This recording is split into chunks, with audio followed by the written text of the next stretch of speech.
Alright, my little grimlets, welcome back to Let's Get On With It Shadowrun, Episode 4. And the first of a permanent switch to post-commentary. It's funny, I can record Secrets of the Magic Crystal without any sort of issues, but for some reason the Djinns emulator and running Shadowrun, particularly delving into cyberspace in the game, was giving my software lots of difficulty. So I decided that I would just record the episodes without my microphone and then come back later and do them. You may think this will result in better commentary, but I know better. It's still going to be mostly off the cuff. Anyway, folks, I've gotten quite a bit of feedback. It's been a few days since I posted the first 3 videos.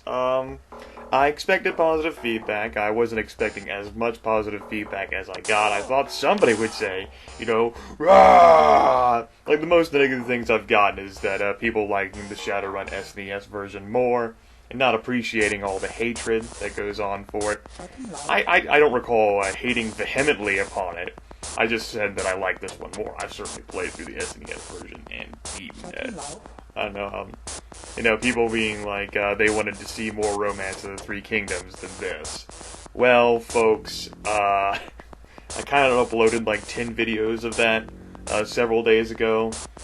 Still giving folks a bit of time to watch that. I will probably record more of that tomorrow, although I cannot swear to it.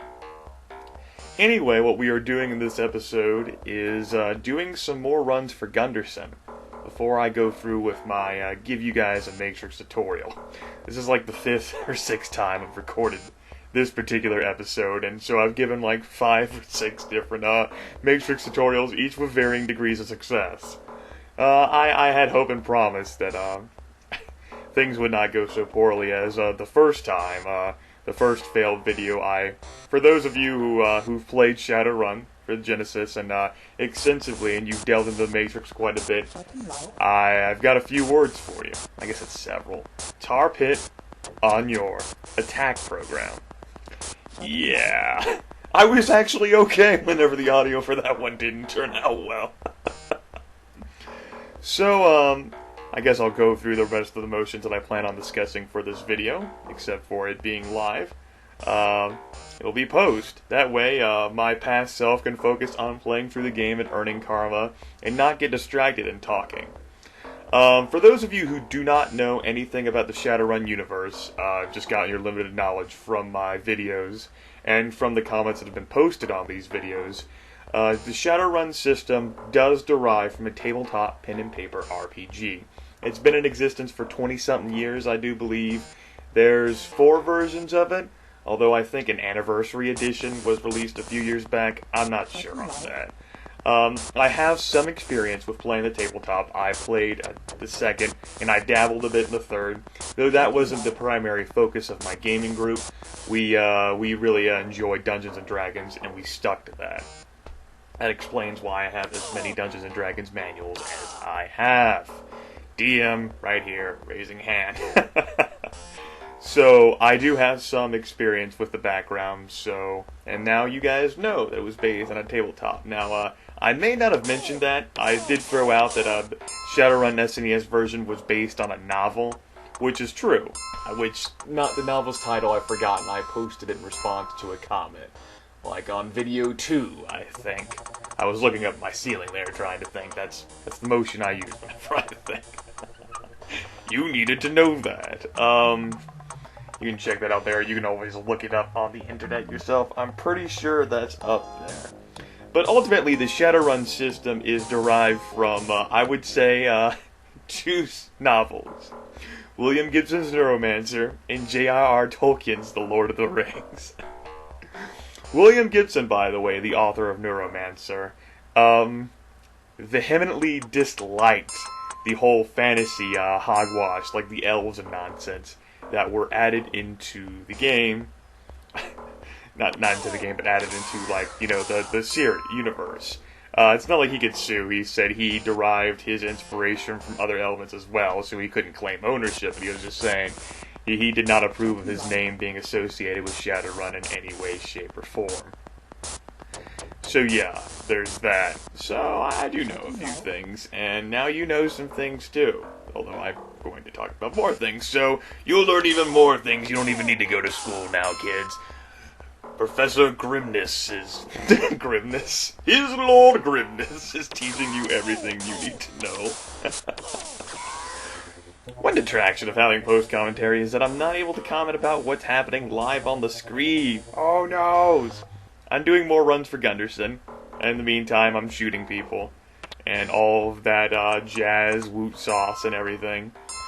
I did get a comment from Theory of Thought on the first episode asking me to pause more on dialogue screens. I believe the ones that I've been blowing through are pretty much the Shadowrun screens to try and make this go as quickly as possible. However, as it was requested, and as I do pause on dialogue a lot in games, because I don't like being read to, I will certainly do that for him, if I remember, which is much easier for me to remember whenever I'm recording without speaking, because I can actually focus. Like, I don't need to check my damn pocket secretary 90 times in order to figure out where a job is, because I'm not being distracted by talking to you guys live. There are pros and cons. Anyway, so hopefully you guys can understand what's happening just fine on the screen. Yeah. It is what it is. I think I'll talk more about the action later whenever there's something more exciting to talk about. But for now, more things I wanted to talk about the Shadowrun system. So the primary setting is in Seattle, Washington, in the UCAS, which stands for the United Canadian American States. I think. Lots of shit has gone down in this hypothetical future. You've had viruses, you had a huge computer crash which deleted much of the world's knowledge, many European wars, and all sorts of drama and strife which resulted in the schism of the current system of government that we have in modern society. In that huge power vacuum rose what you would call the monolithic, I guess the main feature of the Shadowrun world, megacorporations. Most of them, I presume almost all of them are global, and many of them have a feature, have a property called extraterritoriality, which means they are completely immune to government and local law. The Rimraku, megacorporation which owns their archaeology, that's their land, that's their territory. They have absolute total sovereignty over it. People who work for Rinraku have corporate citizenship, and they may not have nationhood citizenship. Megacorporations control vast armies, and the most powerful are only answer to each other. There's like a corporate court thing, which is like ruled by like the most powerful corporations in the world, and yeah. Armies, wealth, power. You have so many, and I lost my train of thought. That's great. They all pretty much vie for even more power, more assets, more control. Since all these powerful corporations are pretty much vying for the same thing against each other and against the little man, many of them, along with governments themselves, take to dealing in illicitness. What else is new for corporations and governments to be dealing in shady backroom deals, right? In this case, this is where the world of shadowrunning comes into play. Certain individuals working under the radar of their system identification numbers, which every citizen has, and all that jazz, get jobs, special secret jobs from special secret people, and special secret booths, that pay pretty well, and they go carry out these deeds. We're not seeing much action right now.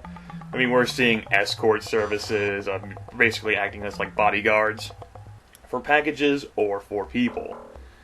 But later on, we'll be getting some more serious runs against corporations themselves, whether it's to infiltrate a network and through the Matrix and do something, or actually break into a corporation and, say, extract somebody who wishes to leave the corporation. But the corporation does not want that person to leave the corporation, because that's how the corporation rolls, motherfucker. So, yeah. You guys will be seeing a whole bunch more exciting drama and action involving that later on in the game. Not right now. Now, one of those other things that happened, by the way, over the course of the world going to fucking hell, is something called the human metahuman vampiric virus.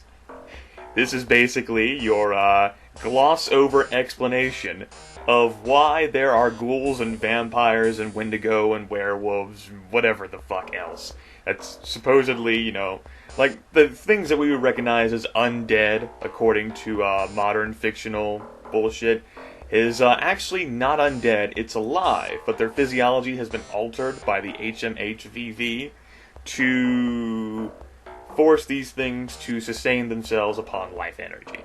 You got me. Like I said, it's just a gloss-over explanation. Whatever. So, there is that to keep in mind. What else was I gonna say? Oh, well, that sounds pretty good. Holy shit, Grimith, how many more fucking Shadowruns are you gonna do before you get on with fucking showcasing the Matrix? My objective here was to get Phantom's computer skill from 5 to 6. That costs 12 karma. Kind of question about that as well, I think, from Theory of Thought, and I do believe I explained that, how that works in the comments. Basically, to increase an attribute, we'll say from 5 to 6, you need 6 karma. To increase a skill from 5 to 6, you need 12 karma. So if we say variable in, to increase an attribute, the amount of karma you need is equivalent to whatever the final value of that attribute will be. So to increase something from 5 to 6, in equals 6. For a skill, it would be in times 2. Oh my god! Phantom only has 10 karma here, so I need to do 2 more Shadowruns in order to get 12 karma, so I can sleep at Stoker's Coffin Motel. Nobody really laughed at that, by the way. Bram Stoker, Stoker's Coffin, you know, Dracula. Maybe you guys just don't understand literature. Or that novel. Disappoint.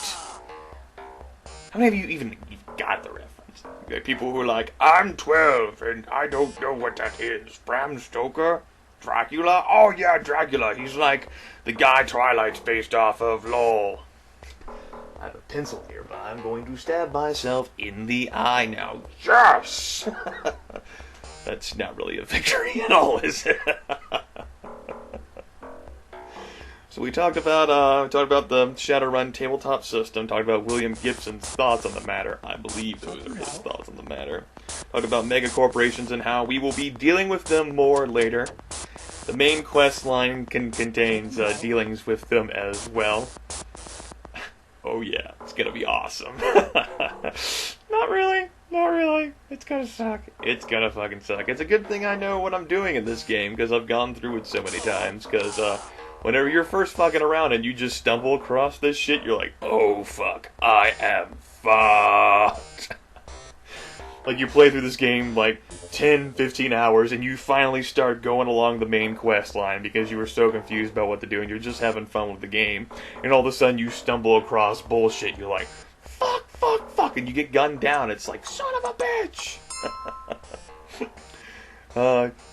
Some of you may be worried that you're going to be missing out on Grim Rage. Rest assured, I can properly emulate that for you guys. Do I have things to be raging about? I recorded 2 videos before I prepared to do post-commentary. The answer is yes. So here I am at ye old Stoker's Coffin Motel, ready to spend my karma. First thing that I know I want to do is increase Phantom's computer skill from 5 to 6, which will aid in, you know, increasing success in cyber combat. But I'm not exactly sure where I want to spend Joshua's karma points on, so I don't think I did this before. I go through all of the attributes and skills and showcase what they mean in relation to the game, allowing folks who wish to read more to pause the video at their own leisure and learn some more. So there you go. Pistols, SMGs, and shotguns have a special relation with firearms. I'm not going to get into explaining that. Yeah. Ultimately, I've decided to increase reputation. It's not too valuable in the game. It has mediocre worth, but I reckon and it will help save some money for the things I want to do. I wish to go visit a gang and acquire something that will help me save even more money. So I figure, I don't need to increase these other things that much. Joshua the Human Samurai is doing quite well at kicking ass. But Phantom's computer skill definitely needed to go up. So I did that. And now I am off to visit a vid terminal, whatever the fuck, and jack into the Matrix. Fun fact, you need a data jack and a cyber deck to hook into the Matrix. Like what Phantom just did. Try it with Joshua? No. However, you can circumvent that. Once you get into the cyberspace screen, you can select Joshua and go through. So you can have your shitty guy with a computer skill of 2 and no experience running in the Matrix, somehow running in the Matrix. Bad idea. We didn't have any special system passcodes, so we had to search for one. We'll get more special passcodes later. Cyber combat, by the way, and how the Matrix looks, much different than what you guys have been seeing thus far. We have a variety of programs that we're going to be using. Attack is the primary means of defeating an ice, and deception is the primary means of defeating an ice through non-combat means. We don't have that much room to put things in our active bar. I would have liked to take along Analyze, but instead I took Medic as pretty much like a throwaway program. If I encountered Tar Paper or Pits, which love to eat programs out of your active bar, and for Pits, love to eat things out of your entire cyber deck, it'll be handy. We also have some storage, MP, memory points, raffle, to store data files if we come across those, which we can sell for a tidy sum. Matrix runs can be very profitable, even if you're not doing them for Mr. Johnson. So here we are facing the system access node defended by an ice. I attempt to use deception to get past that without resorting to combat, which can be dangerous. You'll notice that if things tend to be a little sluggish and slow, that's because they are sluggish and slow right now at the beginning of the game. I'm using the worst cyber deck in the game, no upgrades to it. Yeah, it's gonna be tough. But thankfully I managed to get past that system access node just fine. So I move on to this system processing unit, I don't remember, an SPU. And, I'm thinking, I'll try getting past this guy pretty easily too. Do I succeed? I'm not sure, I don't remember. You'll notice in the top left the whole refresh bar that has to go to full before you're allowed to use one of your programs in the active bar. Below that is a no alert message. There are 3 levels of alert: no, passive, and active. Here we failed in using deception entirely. So the ice has revealed itself. In this case, its program is called a trace and burn. That little globe there that's on fire will attempt to trace its connection back to your cyber deck. If it succeeds, I think it'll fry one of the components, and you have to get it replaced before you can delve back into cyberspace, like it fries your deck. So I'm trying to destroy this thing. Worst case, I will jack out before that globe sphere reaches the end. You see me using Force Lightning there, the attack mode. There are 3 methods of attack. I like Force Lightning because it's the fastest and it looks the coolest. I'm a little worried about the strength of that, though. That was an orange level server SPU. It was right next to the entrance. I'm taking out the CPU here because I'm thinking, it'll reveal the most nodes. Just in case I set up an alarm, this will be good. Now, I didn't expect that deception to work there, because it almost never works on CPUs, because they usually have the barrier thing. And unfortunately, my attack program wasn't resisted. It outright failed, and I encountered a tar pit. I was thinking right before I used that attack program, maybe I should use my medic program just in case it has a tar pit. Unfortunately, that did not stop me from pressing the A button on the attack command and activating the tar pit. Tar pits eat programs out of your cyber deck permanently. You have to repurchase them. That was an attack level 3 program. That costs more money than what we have right now in the game.